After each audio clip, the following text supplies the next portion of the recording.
अब उसके बाद है थर्ड नंबर जो हम लोग का टॉपिक है, इसको हम लोग कहेंगे स्टेटमेंट है पार्टिकुलर अफर्मेटिव स्टेटमेंट। यहां ध्यान देना है, जिस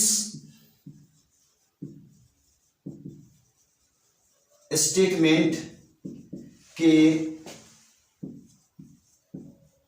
शुरुआत में सम कुछ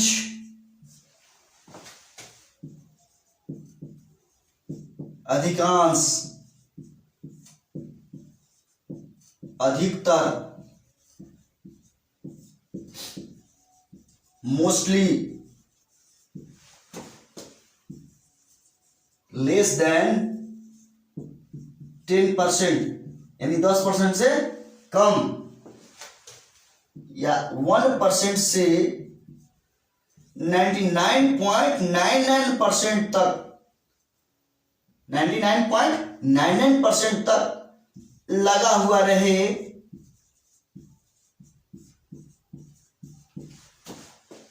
तो इसे particular affirmative statement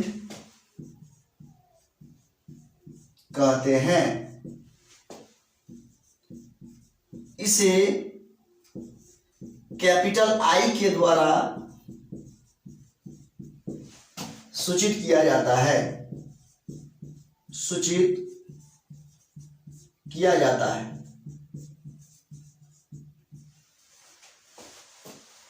for example group में सम ए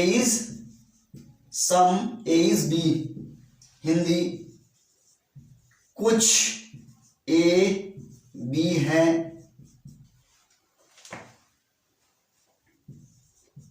अधिकतर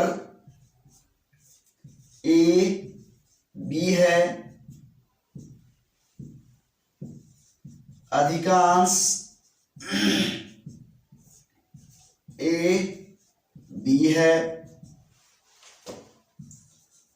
मोस्टली एज बी, उसके बाद 30% as B, 60% as B, 99.99% A is B, ETC बहुत सारे हो सकते हैं। यानी कहने का मतलब ये है बाबू कि जिस स्टेटमेंट के शुरुआत में यानी प्रारंभ में क्या क्या लगा हुआ है, सम कुछ, अधिकांश, अधिकतर, मोस्टली, लेस देन 10% यानी 10% से कम, या 1% से लेकर 99.99% तक लगा हुआ रहता है ना, तो उसको हम लोग कहते हैं पार्टिकुलर अफर्मेटिव स्टेटमेंट। कैसे? जैसे यहां देखिए, यहां लिखा है कि जिस स्टेटमेंट के शुरुआत में सम कुछ, अधिकांश, अधिकतर, मोस्टली, लेस देन 10% या 1% से लेकर 99.99% तक लगा हुआ रहे तो उसे हम लोग पार्टिकुलर अफर्मेटिव स्टेटमेंट कहते हैं। इसे कैपिटल आई के द्वारा सूचित किया जाता है। तो यहां जो हम स्टेटमेंट दिए हैं एग्जाम्पल ग्रुप में, देखिए सम एज भी इंग्लिश में देगा तो सम एज भी देगा, तो हम सम से पहचान कर लेंगे बाबू कौन सा स्टेटमेंट है जी, तो पार्टिकुलर अफर्मेटिव स्टेटमेंट आपको याद होनी चाहिए। उसके बाद देखिए कुछ, हिंदी मीडियम के जो स्टूडेंट है वो कुछ से पहचानेंगे, क्वेश्चन में जरूर कुछ देगा, और ए और बी के जगह पर आम, इमली, कटहल कुछ भी दे सकता है, कुछ भी रीजनिंग है ये, कुछ भी, लेकिन इसमें आपको कोई चेंजिंग नहीं करेगा, इसमें आपको कोई चेंजिंग नहीं करेगा। यहां देखिए अधिकतर ए इज बी, अधिकतर जरूर देगा, अधिकांश ये भी 100% देगा, मोस्टली 30% ए, 60%, 99.9%। यानी कहने का मतलब ये हुआ मेरा कि इस स्टेटमेंट को कभी भी 100% नहीं बोलता है। जैसे हमने आपको एग्जाम्पल बताया कि अगर आपकी मम्मी जो है थाली में खाना परोसी रखी हुई है खाने के लिए आपको, और अगर आप उस खाने को पूरा चट कर जाते हैं, खा जाते हैं पूरा, तो आपका यूनिवर्सल अफर्मेटिव स्टेटमेंट हुआ।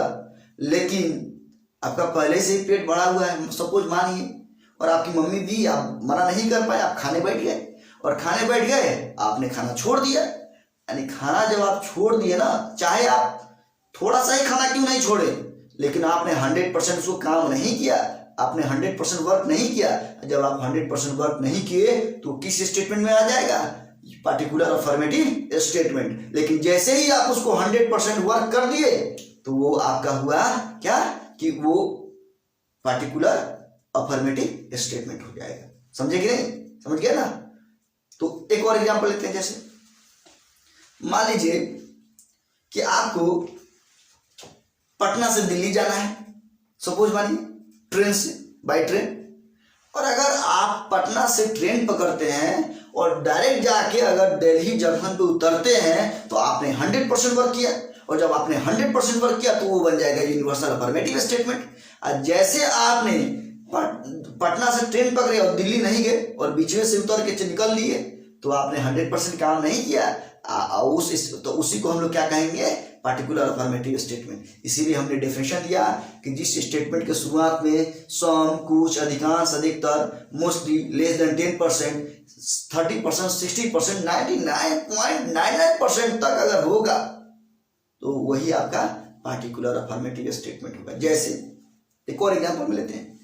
मान लीजिए कि आपने कॉम्पिटिटिव एग्जाम्स का प्रिपरेशन कर रहे हैं और एग्जाम में बैठे आप। अगर आप जो कट ऑफ लिस्ट निकलता है, सपोज मानिए कि हमारा 83% पर कट ऑफ निकल रहा है, 83 पर मार्क्स पर, 100 में से 83 मार्क्स। और अगर आप 100% यानी 83 मार्क्स अगर आप ला दिए और आप कट ऑफ लिस्ट से आगे निकल गए, 83 मार्क्स ला दे तो आप 100% वर्क किए। लेकिन वैसे जैसे ही आप 83 मार्क्स से 82.999% भी लाइएगा तभी आपका सिलेक्शन होने वाला नहीं है।